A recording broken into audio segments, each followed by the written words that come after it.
नमस्कार मित्रमैत्रिणींनो. तर तुमच्याही मुलांना, तुमच्याही बाळाला राग आला की बाळ तुम्हाला मारते का? तर असे का होते आणि यावर उपाय काय? काही वेळा काय होते की आपल्या बाळाला आपल्या भावना व्यक्त करता येत नाहीत.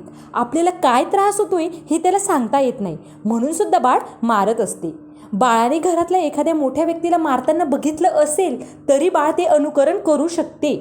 जर तुमच्या बाळाला कोणी मारायचे शिकवले असेल तरी सुद्धा बाळ तुमचे मारू शकते, किंवा बाळ तुमचे लक्ष वेधून घेण्यासाठी सुद्धा तुम्हाला मारू शकते. जर बाळ मारत असेल तर त्यावर काय उपाय करावे आणि बाळाला शांत कसे करावे?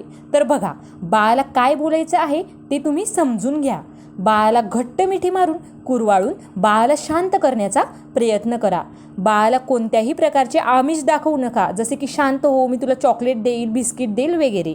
घरात कोणी हिंसक प्रकारे वागत असेल तर या गोष्टीवर तुम्ही आळा घातला पाहिजे. महत्त्वाचे म्हणजे तुमच्या बाळाने किंवा तुमच्या मुलांना शांत करण्यासाठी स्वतः पालकांनी शांत राहणे महत्त्वाचे आहे. जर तुम्हीही रागात असाल, चिडत असाल तर मुलांना शांत करणे अधिक कठीण होईल.